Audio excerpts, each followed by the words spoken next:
go. We Yeah, are live. Yep. Okay. Welcome to another episode of Enlighten Up with Div and Deb. And today we are chatting about needs versus wants. I've just been writing about this. And what prompted this actually is a conversation I had yesterday with someone I care about, and this person was sharing that they they've just separated from their partner because their partner hasn't left the house in 6 weeks. That she has too much anxiety to leave the house and is therefore not able to meet his not able to meet his need for physical touch, to communicate in his love language. So I'm curious. So I'll start with offering that, and what comes to your mind as I share that?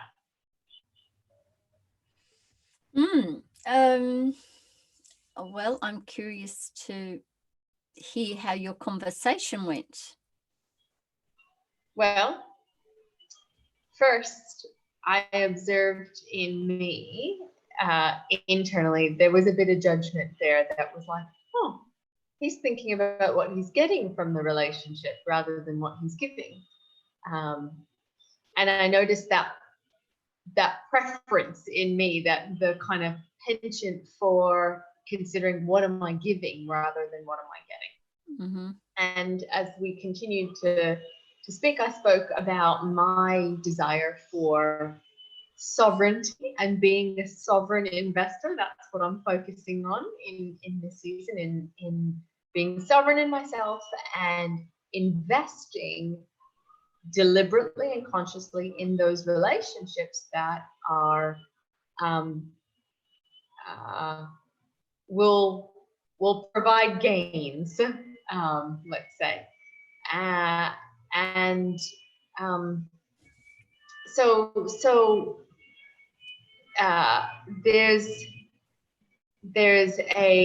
many different layers that are here, and without the context, it's very easy to kind of get offer have a misguided interpretation, let's say. So I was observing myself in this conversation and what came up for me, and my desire to recognize that if I'm meeting all my own needs, then I don't really have needs to bring into a relationship. I just have wants. So I shared that with him. I shared with him the sense of, well, I meet my needs for physical touch, and then if somebody else wants to, they're welcome to, but it doesn't have that neediness quality. It doesn't have that a desperation quality or a resentment quality. And then kind of gauging the feedback, it was a sense of, well, we're just not aligned with what it is we are wanting in a relationship, what it is that there isn't relating alignment there. And that's a really important thing to consider as well, the different, like when there isn't relating alignment. So needs versus wants, that's what I have in my experience, the sense of if we are meeting our own needs, then do we have any needs to bring into a relationship? And if we don't have needs to bring into a relationship, then the impact that has on another when they don't feel needed. So yes. that other element of that. And so in my writing, what I came to was, if someone doesn't feel needed in a relationship, well, then that reveals that they have a desire to feel needed. And that in of itself is a codependency pattern, a desire to feel needed. So with two people who are fully self-sourcing and fully sovereign investors with, I am responsible for my needs and I meet my needs, and you are responsible for your needs and you meet your needs. And then when there's overlap, we can support one another in that space and want, come together from that space of desire. As I share this, what comes to my mind is the modes of operating, when we're in the mode of operating of need versus the mode of necessity versus the mode of operating of desire. So desire, I want. Of course, possibilities in between. I can, what is possible? That would be that actually is the question that came to my mind. My preferred love language is touch. At the moment, you're struggling with agoraphobia and aren't coming over here to touch me. What is possible? What could we do? Is one question that could shift you out of that.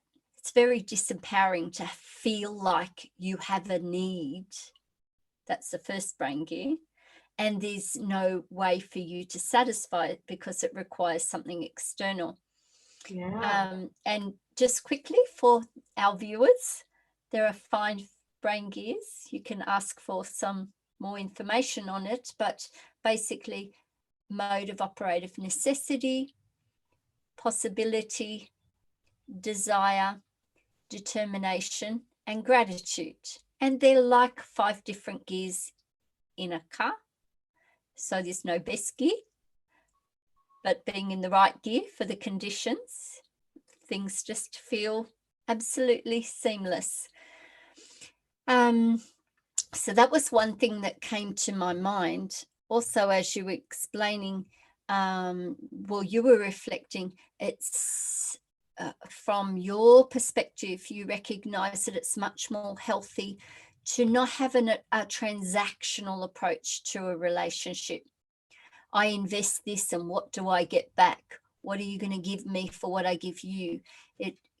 It does make us actually feel quite frustrated and powerless when that is the mode of operating in the relationship.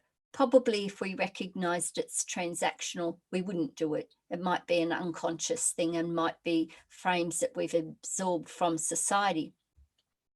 When we come to a relationship whole, and our idea of relating or being in relationship, how am I relative to you? Then we might want to think about partnering the person in life, and how do I support you in being the best that you can be, and then articulate what could be helpful in me, keeping ownership of me and responsibility for me, in me having my path of life. It's not really a frame that we're offered in our society. And even in marriage, there is this expression, and the two become one flesh. That's a kind of Bible one. And actually, we know that to live like that literally is not healthy. We need to retain agency and self-responsibility if we're to be adult. Well, the context here, which is why I understand the investor indicates transaction, and so you might be thinking of it like that. For me, the discernment of how to relate with which people in which ways, when someone might have a preference what kind of relating really truly serves all parties, what kind of relating is really useful. And for this person, this was his fiance, and this was a kind of a wake-up call of like, oh, we don't have the same view on family. because I consider you my family. And if you're quarantined in your house and not willing to leave to come see me, that we don't have the same view on family. So that was enough to for him to recognize, okay, this is not a good fit and not a good match, and let me break this commitment here before we go any further and realize we're not aligned in how we view family. And so I understand that, and so this is an interesting thing, potentially for another episode. When we are fully present in each moment, we know no two people turn up the same moment by moment. We're always evolving, changing, growing. And so when we're clean and present in each moment, we can have a fresh experience each time, and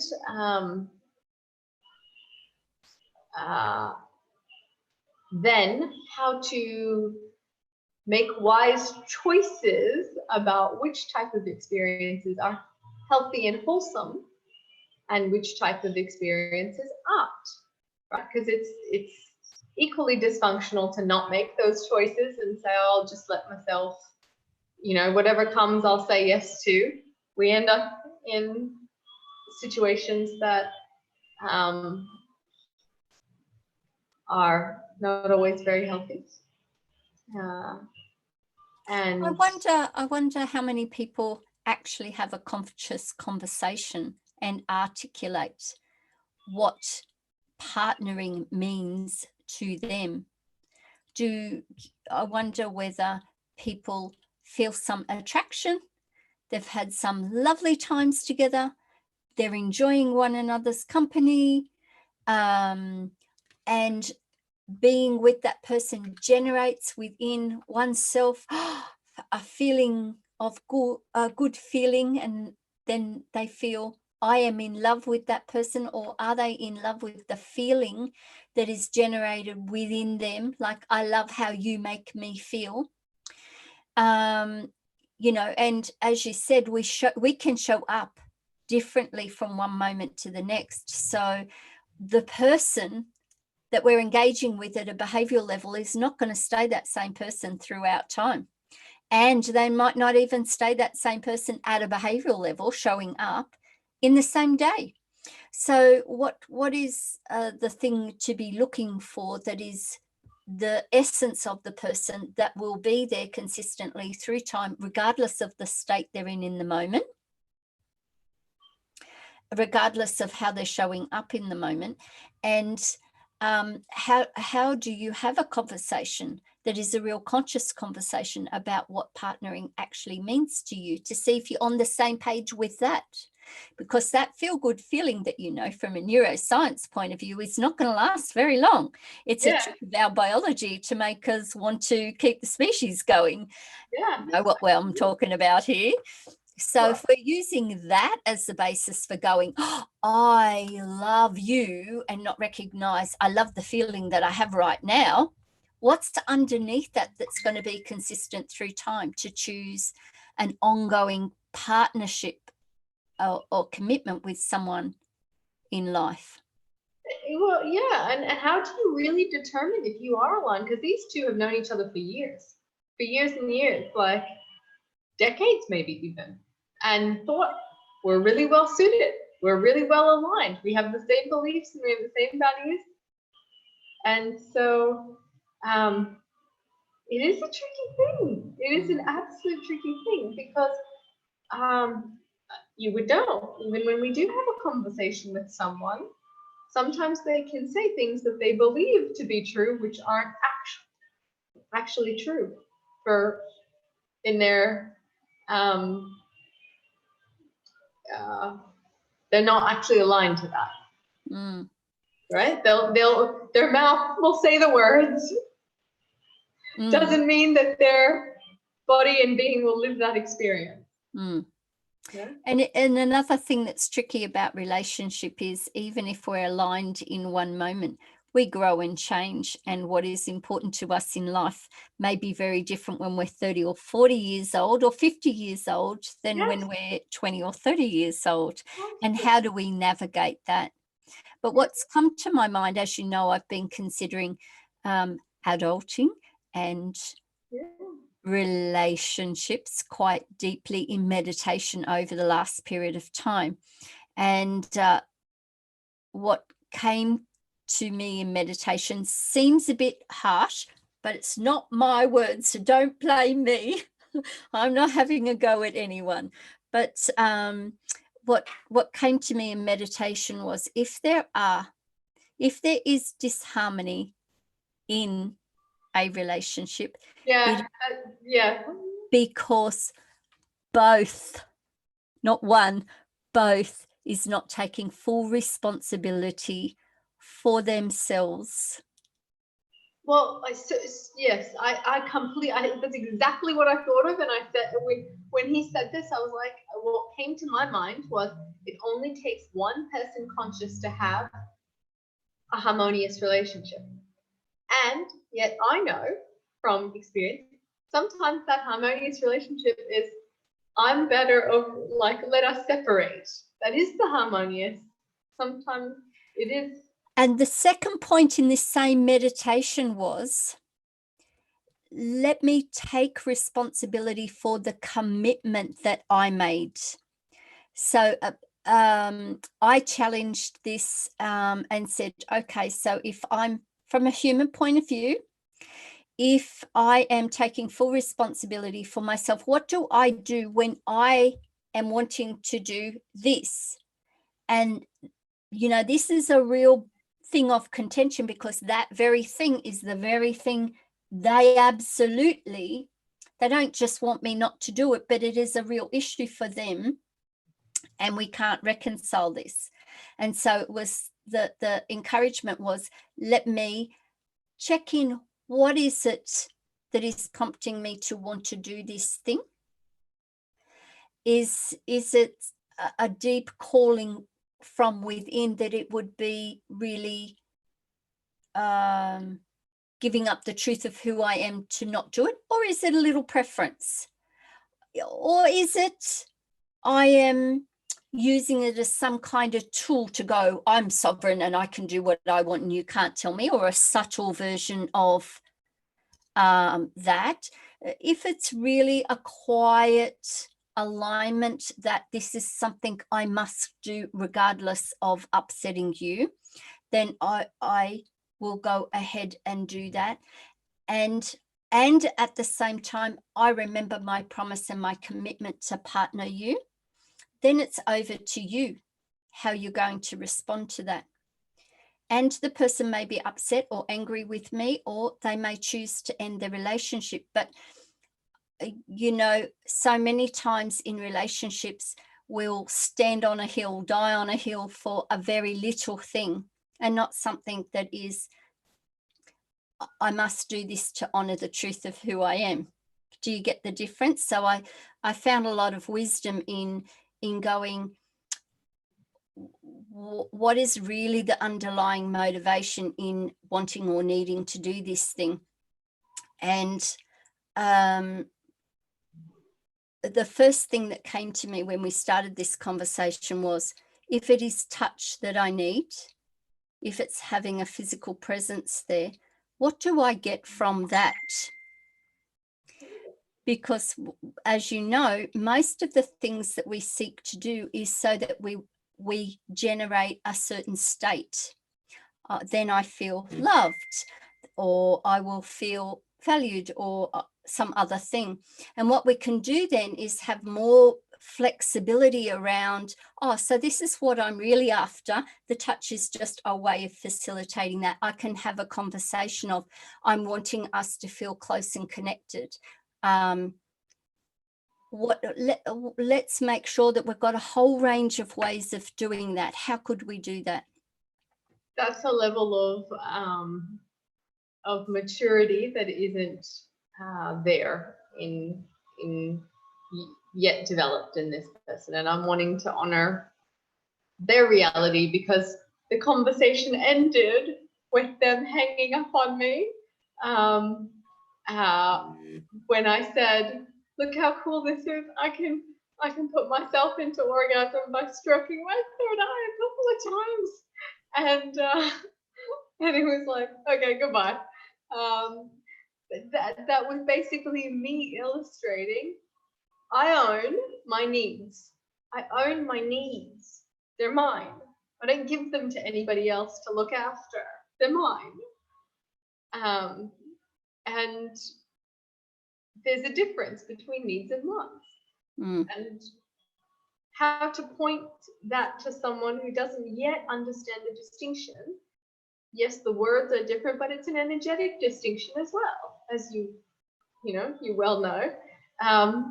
That is the conversation that I was having. Okay, all right, that's where you're up to. Okay, okay. And if there's a wisdom in him that's saying we're not aligned in partnering, we don't have the same idea of family. Okay. Okay. I wonder if we could come back to another time to have a conversation about the balance between having full responsibility for self and our needs, and our need to partner and have connection. And so that involves someone, whether you say we can live without it, right? You might go, well, if I satisfy all of my needs, then what is the point of partnering at all, besides in the young phase to produce children and keep the species alive? Why do we seek a partner? You might still want it. You might still want companionship, but it's not the same as needing it. But yeah, we can come back to it if you want.